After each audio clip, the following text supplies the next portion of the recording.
जय Hind dear students. आज इस वीडियो में हम देखेंगे राउल्ट का नियम तथा उसकी सीमाएं। अगर जो बोर्ड एग्ज़ाम की दृष्टि से देखा जाए तो राउल्ट का नियम बेहद इम्पोर्टेंट है। तो जो बोर्ड एग्ज़ाम में हर साल पूछा जाता है और बहुत सारे नियम हैं, जैसे हेनरी का नियम है, कोलराउस का नियम है, ये सब भी इम्पोर्टेंट है।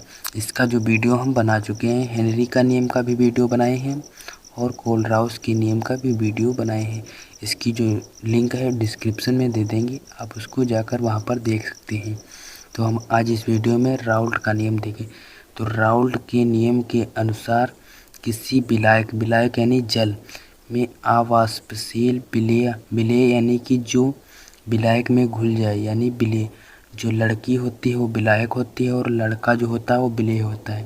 यानी कि जो लड़का होता है उसकी प्यार में पागल होकर विलेय हो जाता है, जो लड़की के प्यार में विलेय हो जाता है। विलेय मिलाने पर प्राप्त विलयन के वाष्प दाब का आपेक्षिक अवनमन विलेय के मोल प्रभाज के बराबर होता है। तो क्या होता है? मोल प्रभाज के बराबर होता है। तो जो मेन कंसंट्रेट करना है, जो मेन है वाष्प दाब का आपेक्षिक अवनमन क्या होता है? इसका जो होता है P0 माइनस PS अपान P0, ये होता है आपेक्षिक अवनमन, जो वाष्प दाब का आपेक्षिक अवनमन होता है। तो और क्या है? विलेय के मोल प्रभाज। तो मोल प्रभाज small N plus capital N, ये होता है मोल प्रभाज। तो जो मोल प्रभाज के बराबर होता है, मोल प्रभाज के बराबर होता है। तो जो इसका नियम होता है ये होता है, अगर इसमें कभी कभार पूछ लेता है, अगर विलयन तनु विलयन हो, यानी कि डाइल्यूट सॉल्यूशन हो, यानी कि पनचुच्छुर विलयन हो, तो उसके लिए क्या होता है? तनु विलयन के लिए क्या होता है? तनु विलयन के लिए उसके लिए क्या होता है? तो तनु विलयन के लिए होता है small N plus capital N बराबर कैपिटल एन, ये होता है तनु विलयन के लिए। अगर हम इसकी जगह पर हम कैपिटल एन रखेंगे तो जो इसका फार्मूला है कुछ इस तरह बनेगा, P0 माइनस PS अपान P0 बराबर एन। अब इसकी जगह पर हम कैपिटल एन रख देंगे, एन प्लस कैपिटल एन की जगह पर हम कैपिटल एन रखेंगे। जो जहाँ पर एन क्या है? एन यानी कि मोलों की संख्या। तो मोलों की संख्या क्या होती है? भार बटे अणुभार। तो मोल बराबर क्या होता है? भार बटे अणुभार।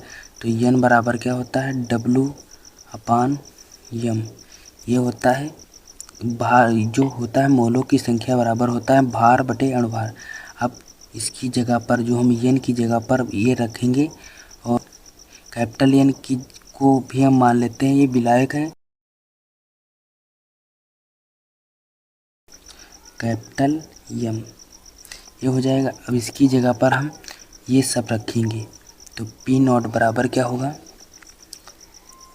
तो P0 माइनस PS बराबर एन की जगह पर, जो एन की जगह पर हम ये रखेंगे स्मॉल w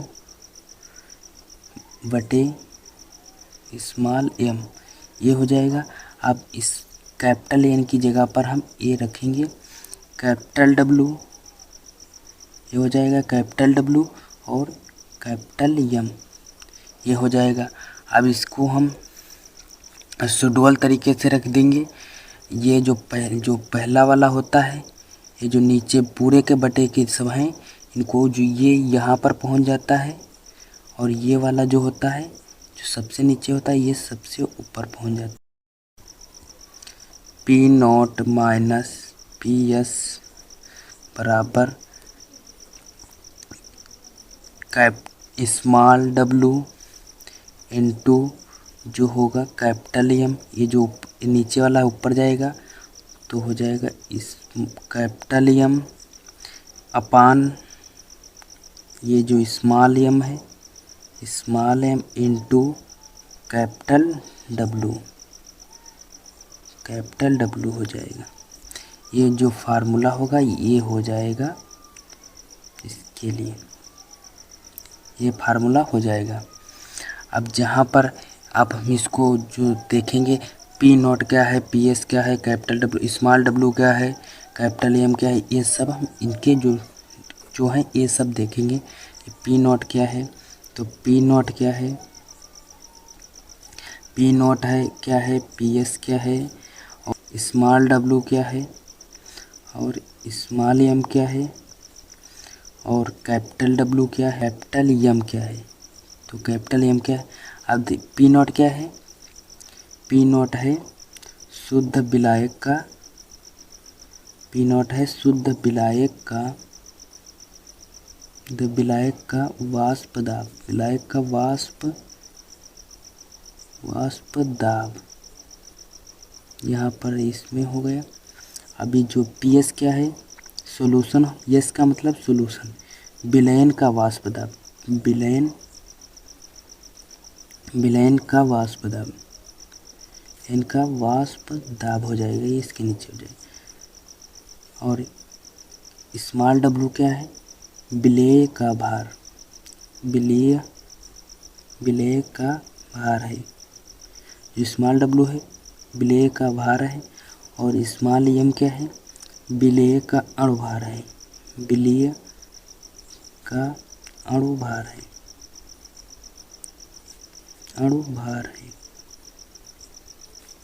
विलेय का अणुभार है।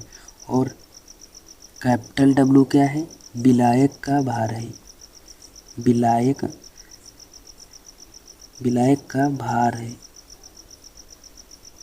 और जहाँ पर यम यानी कैपिटल एम क्या है, कैपिटल एम क्या है, विलायक का अणुभार है, विलायक का अणुभार है, विलायक ये यहाँ पर विलायक का अणुभार है, विलायक का अणुभार है। यहाँ पर आप लोगों को विलायक का भार नहीं दिखाई दे रहा होगा, आप इसको मैनेज कर लीजिएगा। यहाँ पर जो कैपिटल डब्लू है विलायक का भार है, आप यहाँ पर इसको इस तरह आप देख सकते हैं। इसको स्क्रीनशॉट करना चाहते हैं तो स्क्रीनशॉट कर लीजिए। अब हम इसके जो राउल्ट के नियम की सीमाएं देखेंगे। अब देखते हैं राउल्ट के नियम की सीमाएं क्या हैं। तो जो राउल्ट के नियम की सीमाएं, जो फर्स्ट पॉइंट है, यह तनु विलयन पर लागू होता है। जो राउल्ट का नियम है सिर्फ डाइल्यूट सॉल्यूशन पर लागू होगा। और सेकंड पॉइंट क्या है, यह अवाष्पशील पदार्थ के विलयन पर लागू होगा। अवाष्पशील यानी कि क्या होता है, ग्लूकोज है, यूरिया है, ये सब अवाष्पशील पदार्थ होते हैं। थर्ड पॉइंट क्या है, यह विद्युत अपघट्य के विलयन पर लागू नहीं होता है। जो राउल्ट का नियम है यह विद्युत अपघट्य विलयन पर लागू नहीं होता। विद्युत अपघट्य क्या होते हैं, जैसे KCl है, KCl का जो विलयन होगा इस पर लागू नहीं होगा। NaCl का घोल होगा, इस पर लागू नहीं होगा। और H2SO4 है, H2SO4 इस पर भी जो राउल्ट का नियम नहीं लागू होगा।